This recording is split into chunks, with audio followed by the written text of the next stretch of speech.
Hi, welcome to Sitcom Geeks. I'm Dave Cohen. And I'm James Carey. And today we're talking about, it's episode 97, isn't it? It is 97, that's right. Recorded only a day before we actually put it out. We are up to the minute. Shall we quickly mention episode 100 while we're here at the top of the show? I think we should do. Which is being recorded next week, Wednesday the 5th of December at the Museum of Comedy. I think there's still a few tickets left. We are recording episode 100 there. Yes. Ooh, yes. If there was an audience, they'd be going, ooh, now. Yeah, absolutely. And possibly episode 101, Yeah. depending on how long we record for. But we may make that only available to Patreon subscribers, so we can't say. But it would be great if you would come along and join us. And Marcus Brigstock and Sarah Morgan. Absolutely. So Marcus and I go back a long way. He was in my first sitcom on Radio 4 and Think the Unthinkable. And actually, I got to know Marcus when he was doing the Edinburgh Fringe and I was doing the Edinburgh Fringe back in about 1996 or 7. Right. And yeah, when they were giving out flyers for their show, which was the Bristol University Review, known as the Club Seals, with Danny Robbins and Dan Tetzel, right, among others.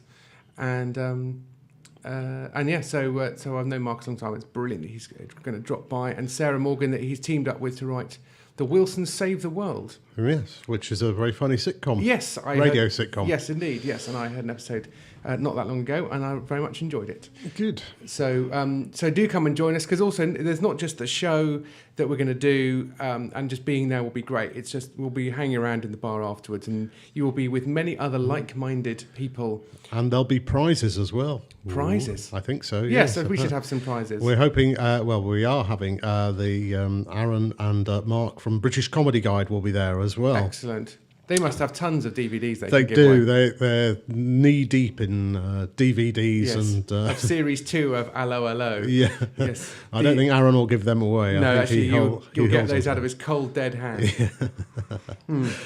So that's on the 5th of December. We should probably tell people when it is. It is on the 5th of December at the Museum of Comedy in London. I know it's in London. I'm sorry. Yeah. I don't live in London either. It is 2.5 hours away from my house.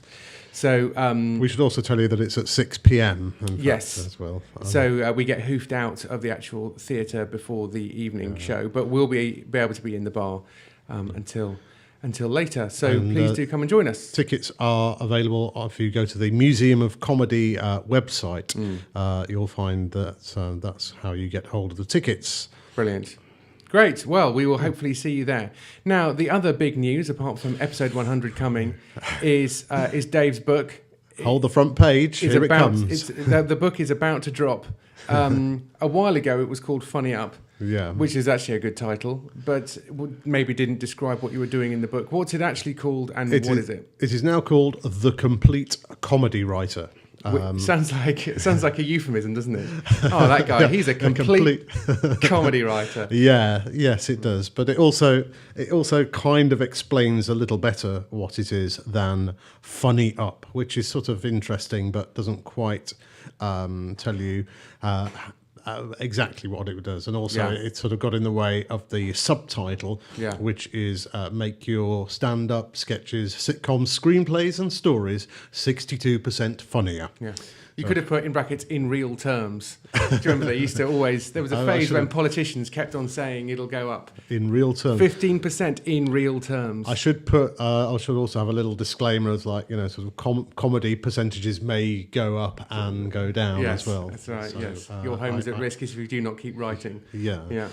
So that's, yes, and so... So what's the thinking behind this book? So you've already written one book called How to Be Averagely Successful at Comedy. Which was kind of everything, lots of kind of anecdotal stories from Edinburgh and my stand-up days that I tried to kind of sort of put together in one kind of memoir-y book form. And that was about 5 years ago. Since then, I suppose partly through doing this show and also just writing blogs, it felt like it seemed to me there isn't a book. There are books like your excellent Writing That Sitcom book.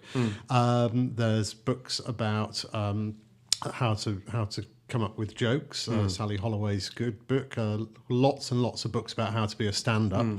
But nothing actually that covers about being a comedy writer. And and I suppose the reason for the word completing is that, whatever you're writing, I mean, that's kind of the main point of this, is whether you want to write gags or sitcom or screenplays or whatever. There are a few kind of basics for that apply across the board, really. And so I've tried to kind of look at as many areas as possible. Yeah, and it's also called a complete writer, presumably because we're now aware that you don't get necessarily to choose what kind of writing you do. Because although we sort of say, people say things like your style chooses you or something like that. In actual fact, I'm going to use the word writerpreneur again. Right. But if you're gonna have a sustained career as a writer, or even as a part-time writer, you kind of have to say yes to as much as you can and have a go. And just to say, oh no, I'm just a sitcom writer, I don't write anything else, or oh no, I'm just a sketch writer. It's like, no, you don't. That's not going to work. So you do have to. Yeah, and it's not just now. I mean, obviously there are changes now which we can talk about in a bit, and we've talked about already on Sitcom Geeks. But over the years, and one of the points that I make about, if you want to write screenplays, for instance, most of the people that I know who've written screenplays, and this is over like 30 years, they all started out writing topical one-line jokes on Radio 4. And there's no escaping the fact that if whatever you want to write, you really, and if you want to be making a living so that you can be in a position to say, oh, right, well, I'm getting paid 2 days a week for this, that allows me to spend one day developing my screenplay, as opposed to I've still got my job and I'm going to spend my weekends writing this screenplay and avoiding my family and all those kind of things. You kind of, if you can learn those skills, and there are, one of the biggest areas of demand now through the internet, of course, is jokes. People want jokes. They're not paying huge amounts of money for them, but then again, doesn't take as long to write a joke as it does to write a sitcom.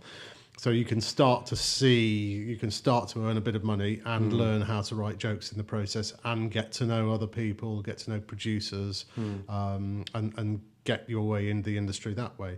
But as far as the preneur bit goes, as you say, it's kind of not enough just to be a writer. You have to be out there. You have to be a little bit of a salesperson for yourself, which, of course, being a writer is the thing that fills you with more horror than anything else. Yeah. I mean, I often joke that I'll do anything to avoid having to phone someone, because if I wanted to spend all my time on the phone, I'd be a producer. Yeah. Producers just pick up the phone to solve problems, whereas I will carefully craft an email so that this person won't ever bother me again. Do you know what I mean? As in, my instinct is sort of to not, even though I'm not particularly introverted as a person, I hate the telephone. I hate using it. But you have to get over all these things, and sometimes you're going to have to phone someone, have to go to meetings, have to work out how to present your ideas, all that kind of stuff. Because although in a way there's never been a better time to be a writer in terms of the amount of scripted comedy that's out there and the amount of comedy that's the insatiable demand for it, there's never been more competition for those writing jobs and for that work as well. So in a way it feels like it is the best of times and the worst of times, isn't it? Yeah, and there are, although there seems to be a lot of scripted comedy out there. I mean, the slots are being decreased as we speak. Even like on radio, for instance, I think they're not going to have the 11 in the morning or 11:30 in the morning slot. I think they're losing that. I think so. That's the main sitcom slot. Yeah, it's a big slot that they're losing, and so I think whether they're losing 2 days a week of it or something, but they're certainly, and that's that. These are issues that. More and more you either have to say, okay, well, that's it, I'm not going to do it, or okay, I'm going to have to look somewhere else, and I'm going to have to be proactive, which is another word that features a lot in the book, actually. And here you go, you've decided to go and write a book. You've actually proactively done it. You were, before we started talking, when we were recording, you were saying those little extra things that you've had to get done in order to get the book up onto Amazon in the right format and all that kind of stuff. Is, you need to know people who can maybe do stuff that you can't do, but also you need to do as much of it as possible yourself.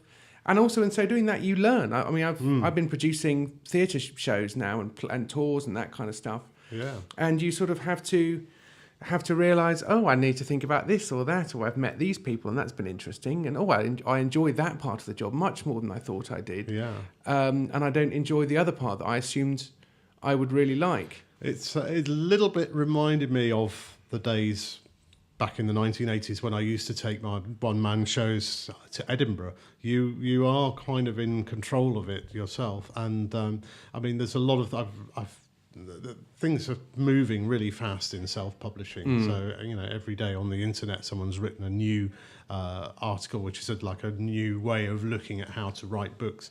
The publishing of books is changing completely. In the same way that the making of TV is changing. The internet is really just kind of tearing up all the old models, but the old models are still there. Just about, but people still like buying books, and in a way, I wonder how many books are bought by people who just love having books, and the number of books that are bought for people as presents. You wouldn't buy somebody an ebook as a present, no, would you? But once we get over that, I think Waterstones is done, isn't it? Possibly. I think. Well, what's interesting with the books isn't so much that I think people still like to hold a book in their hands. That's kind of kept the book world alive, but it's just the kind of explosion of titles that are available. And if you read about getting your book published, say from like 5 years ago, and it's all about, well, you need to get a literary agent, and you need to do this, and you need to get that, and then even if you got all that, then you're talking about months. And weeks. I mean, I wrote a novel that they couldn't get it published. I wrote a novel that was a bit of a follow-on from Hut 33, in the sense of it was about Bletchley Park and World War II and D-Day and code words and stuff. The crossword one. Yes, that's right. Crossword ends in violence. Yeah. And they couldn't get it published. Yeah. And I had a sitcom on Radio 4 on this exact subject, and a literary agent who are probably as good, if not better, for books than they are for screenwriting. Yeah. And so they couldn't get it published, and I was like, okay, well, that's 80,000 words that I'm not going to get back. But you published it. I published it anyway, yes. You could probably publish it now. You could probably, I'm going to now be, as well as being a writerpreneur, I shall be your life coach, James. Yes. James, you have James Carey, which is the unique person.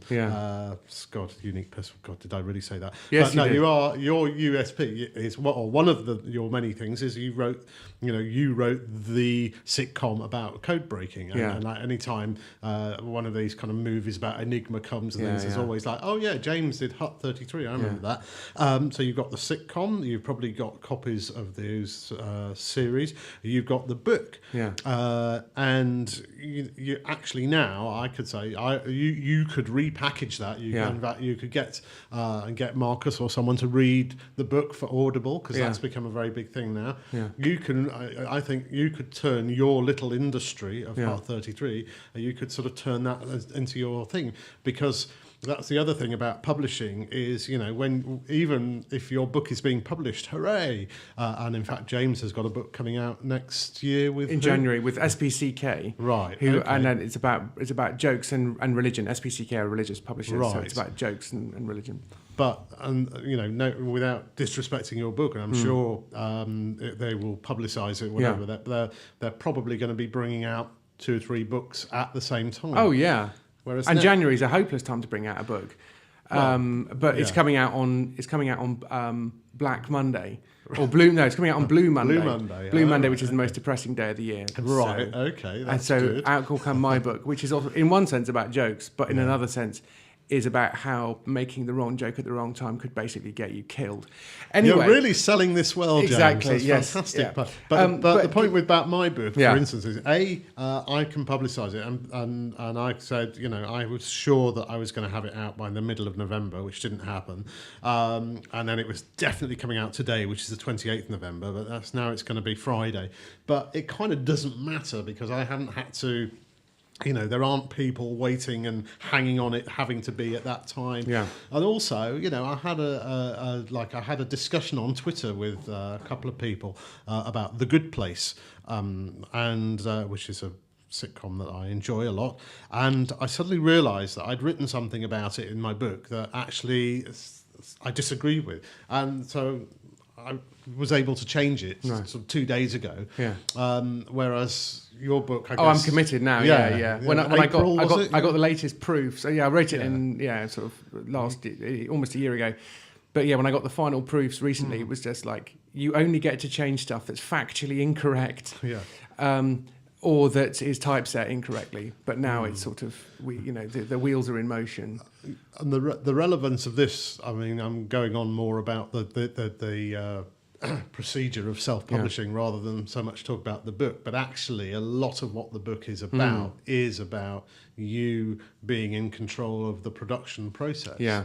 And so, yes, it is harder. Yes, it's not. So you can't get your sitcoms away as easy. Well, not that it was ever easy, but, No. but there are less slots and things. But at the same time, the fact that you can be in control of your own destiny is becoming more empowering, even than it was, say, like a year ago when you and I first talked about doing a YouTube video, and we both sort of said, well, probably not worth it. Yeah. Whereas now I think we both have changed our minds on that. Yeah, absolutely. And say it is definitely worth doing. And actually, probably this video itself will end up on YouTube at some point. Hello, if you're watching us on YouTube. 8 million followers. That's right. At some point, watching us in 2026. I think we have to use some key words, though, apparently, to get YouTube to sell it. So we need to say Justin Bieber? No, we have to that's say, 4 years ago. it gets me really angry Okay. when I find out that I can't publish my book straight away, and I feel emotionally scarred by the experience. Yeah. Don't know, so we'll see. Watch those clicks Absolutely. And I'll just mention Jordan Peterson, and that will also mean that we'll be fine. Yeah. So that's so people who are listening to the podcast, we're recording this one on my iPad, and we're just going to see how it looks.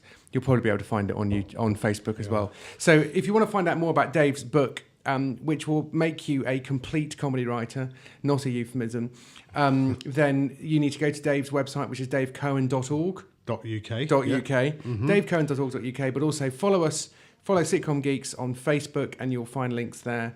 Follow us on Twitter at Sitcom Geeks, and you will find links there. Yeah, from Friday the 30th of November. From Friday the 30th of November. Available on all good computers. Yes, indeed. So it's an ebook. It's not a physical book yet. It will be a physical book. Okay.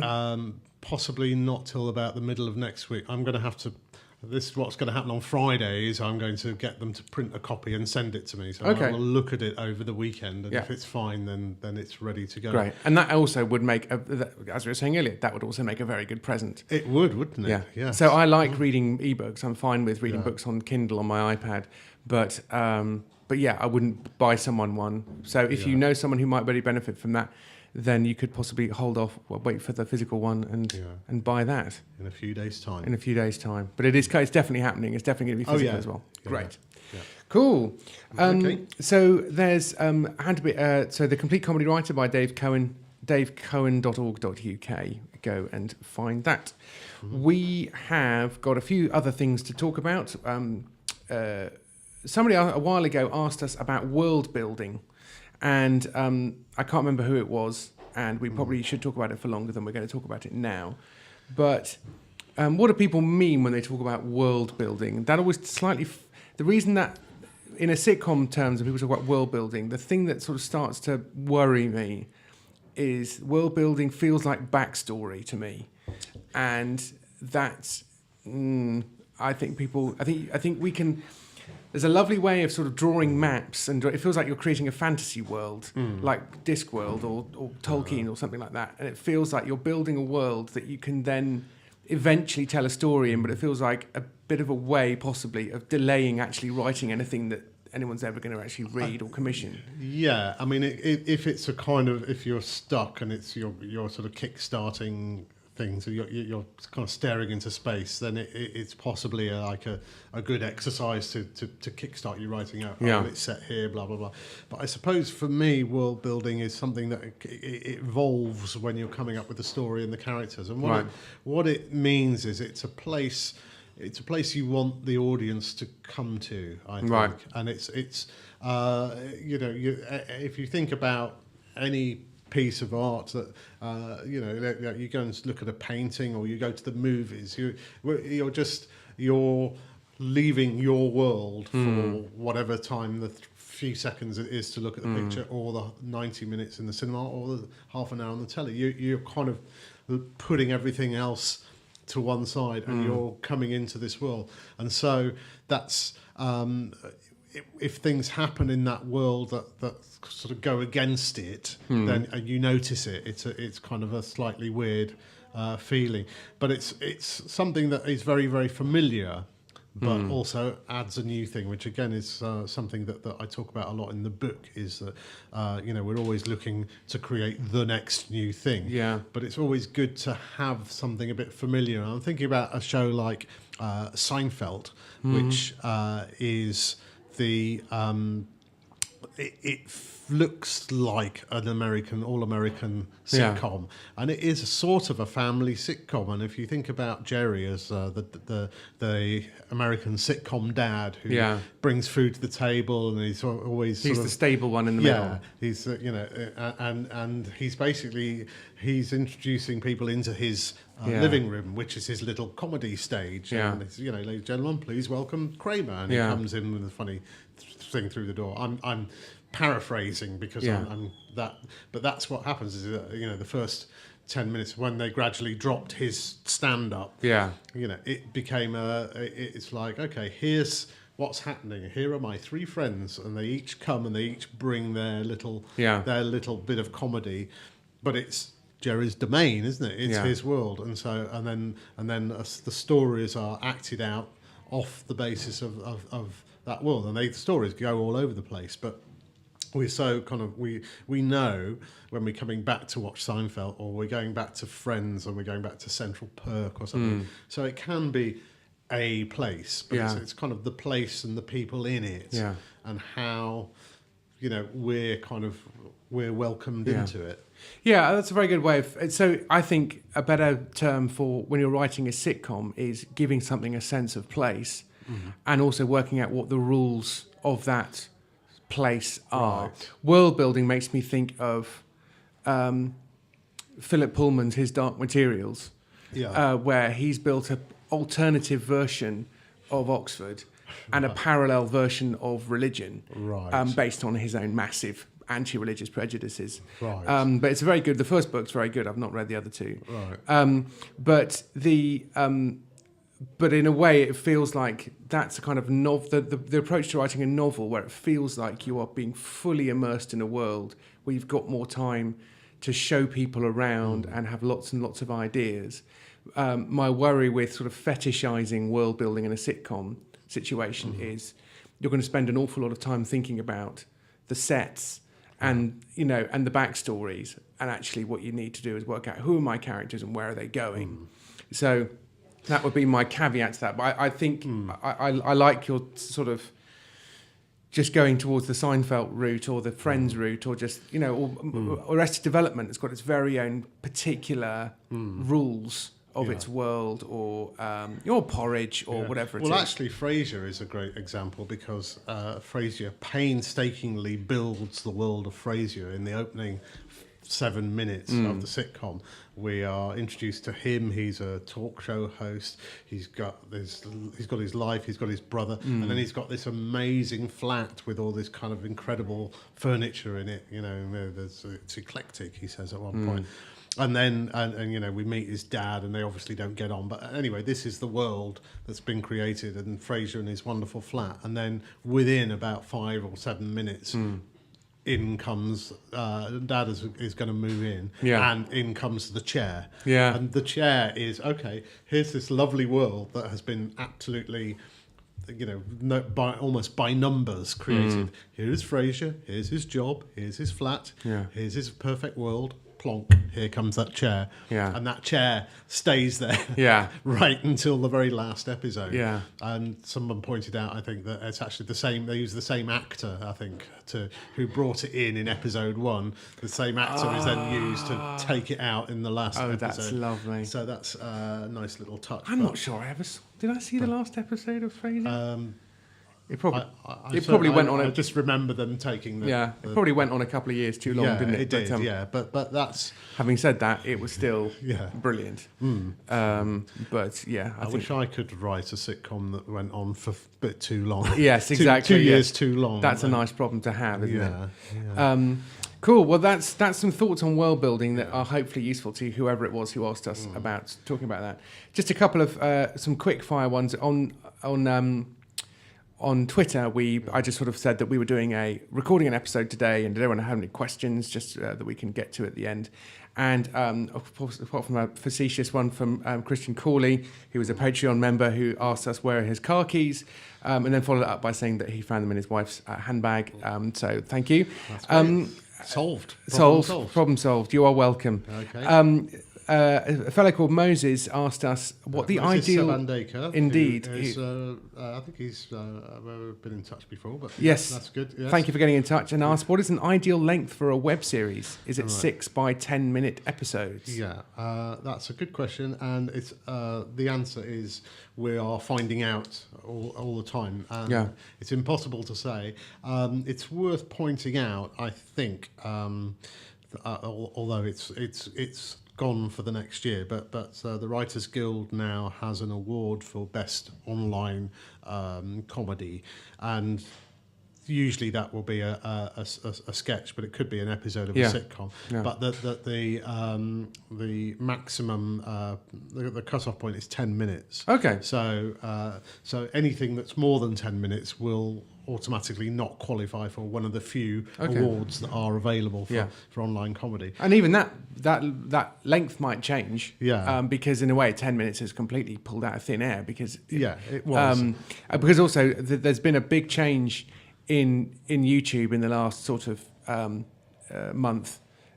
year to 2 years, is that previously it was thought if it's on YouTube it has to be 90 seconds, 2 minutes tops, and that is completely changing now. Yeah. And their algorithms are also pushing you towards much longer content. Right. I mean, I watch YouTube like television now via my iPad. Right. There are some podcasts that are also done like a TV show, like this one. Hello, this particular one-off, and sometimes I'll watch them when I'm eating my dinner in front of them or something. If my kids have gone to bed and my wife's doing something else. Right. So. And people to have the family together and for family meal. Yeah, right. Okay, fair enough. Yeah, each to their own. Yes. James, but I have noticed that some people have been writing that YouTube are now recommending you longer and longer videos. Right. And of course, I'm going to mention Jordan Peterson again. Oh right. So he does lectures. Sometimes about the Bible, despite not being a Christian believer himself, that are an hour and a half long, and they're getting millions of views. Now, people can talk about alt-right conspiracies or whatever if they like, which is sort of not particularly helpful. But the idea is... That's just what you want them to do. If you think that an idea can be 45 minutes and that you can do it of the right quality at 45 minutes, then you can do 45 minutes. Yeah. That's fine. If, however, the idea feels like it should be 4 minutes or 3 minutes or 6 minutes, then I would be led more by the idea, because I just think all bets are off now. Well, that is another thing. And again, coming back to the book thing and in the parallels with TV, there is one article about book publishing which has become my sort of my Bible, really. And it says something like, it's one of these 24 things that have changed in publishing. Yeah. And he says, this guy says, you can publish a book. You can publish your book on on Kindle today, and you can withdraw it tomorrow, and nothing has changed. But you'll learn about the process of publishing. Yeah. And he said, you can write. Everyone says a novel is 80,000 words, whatever. You can write a book. You can write a book that's 10,000 words and only charge 99p for it or whatever. Yeah. So you can do whatever you want, and actually. 10 minutes, 6 by 10 minutes. I mean, if you've got 6 great ideas with your characters, and they work, and if one of them takes 8 minutes and the other one takes 11 minutes, then who cares? You're not bound by TV rules. Yeah. You don't have to be finished by the 10 o'clock news or anything. Yeah. And also, you can put up 2 versions. And here's the depressing thing. you might have an episode that you think this can only be 9 minutes long. It has to be 9 minutes. You can't cut anything. Make a 4-minute version. Just decide to make it 4 minutes and put that up as well, and see what gets more views. And I'll bet you the 4-minute one does better. I'm sure. And that's because, and I think, let's go back to the episode we did with Mike Shepherd when we were talking about Newsjack. Oh, right, yeah. His observation generally was virtually any sketch could be shorter. Yeah. There really is very little that could be, Python were pretty good at getting it down. That pretty much the perfect sketch for me is the haggling sketch. Yeah. And even that you could possibly lose the last 20 seconds of when they start arguing about the gourd, about how much it was free, and it's free and I want to pay for it. Well, it's free. I mean, it functions like a nice punchline, but you could probably shave another 10 seconds off that sketch if you really wanted to. So almost everything could be shorter. Yeah. So what you want to make sure is that you're putting out something. If you want it to be weapons grade, funny, and make you look good, shorter is probably your friend. Yeah. Get to the point, as someone always used to say to me in my stand-up days. Ah, yes. And again, I mentioned this in the book, but I had two conversations coincidentally on the same day with at the time that they were judging the the Writers Guild Short Award, and the winner was like 90 seconds long, and I think the winner this year is 90 seconds long as well. And I asked the judge on Sitcom Geeks, I said, what's your recommendation? And he said exactly that: cut, always cut, keep cutting, keep cutting, keep cutting. Coincidentally, that night, I bumped into a friend who's now a very successful novelist, thinking of writing. I didn't know there was such a thing. Oh, no, she's very good. Lissa Evans. Okay. Lissa Evans, of course, yes. My wife reads her books. She's a comedy director. Did Have I Got News for You and other shows. And I was asking her for some tips about novel writing, and then she said, cut, cut, cut, always cut. I thought, God, that's, 1.5 minutes, I can see it, but like 80,000 words, are you cutting all the time? Yeah, you are. It's true, and I think that's. And also, I mean, talk about get to the point. I've been doing a series of blog posts. I've sort of tried to get back into blogging again, and I've been talking about 5 mistakes that you make in the start of your script. And the first one is basically you've made the mistake of writing a feature, and you think that you've got 10 minutes just to set the scene. And you don't. Yeah. Get on with it. You don't have 90 minutes. If you're writing a movie, you're assuming that people have paid £8, 10 quid to watch your movie. No one's walking out after 8 minutes because it's boring. Yeah. There's a grammar to movies, and you establish normality before your hero has their inciting incident and goes off on a quest or whatever. In a sitcom, you've only got 30 pages. You've got 28 minutes, 26 minutes, 21 minutes in the case of Modern Family. Yeah. Get on with it. So it can always be shorter, and story is character. But anyway, go and look on next question. Next question. Yes, that's right. It could always be shorter. Alex Smith has got in touch. Thank you, Alex, and said how to go about writing a studio sitcom, having only written a single cam previously. Is there a difference in premise, making the most of it within logistical constraints, common pitfalls? Possibly not what you meant by quick question when I said, well, that's probably true. And we've done several episodes about this, but I suppose very quick points that I would say is your audience sitcom. You're writing as much for the people in the room watching the show as you are for people at home. You've got to get those big laughs. So you need big jokes. Yeah, you really do need to be honest with yourself and go, are we going to get 3 out loud laughs per page? Smiles we can't hear. So that really does mean that you might push your characters slightly broader. It does mean that you might just bit of slapstick, more physicality, and also there are jokes that you just can't do. You can't do jump cuts so well. You can't do pull back and reveal jokes as well. I mean, you can, but you would have to do them at scene changes, and the audience are probably not going to laugh at them. So you just need to be aware that you are entertaining 200 people, 300 people in a room like it's a theatre, and then hope to hell that people at home find it funny. And we've talked to a number of people in recent episodes about how it just didn't work. And actually, the magic of the room doesn't translate onto the TV. And we've spoken to Paul Mayhew Archer. We'll be putting that interview up probably in the new year at some point. If you subscribe on Patreon, you'll be able to listen to it very soon, where he talks about shows that didn't work in the room and got home and watched it on their own TV. And we've spoken to Pete Sinclair about that as well. He wrote Mr. Charity. Stephen Moffat, of course. Yes. The Great Chalk, which was the funniest live sitcom that everybody who saw it said, that's just the funniest thing ever. Then pitfalls are don't make it too funny. Yeah. That would be a nice problem to have, wouldn't it? So there are lots. So in a way, you just want to just get into your head. How are you going to feel as the actors are doing this? And can you honestly say the audience are going to laugh enough for it not to be weird? I think one other thing that I would say these days now, which I think now, if you are thinking of doing an audience sitcom, it is hard to.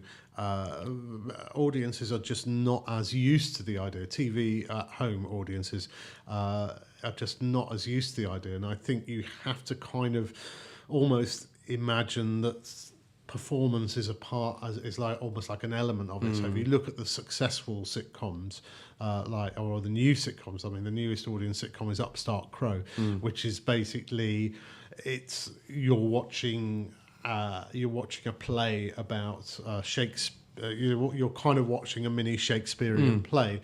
So you're not watching a family at home on the settee. Yeah. And that's that kind of audience sitcom now. I think I'm not sure if you'll ever.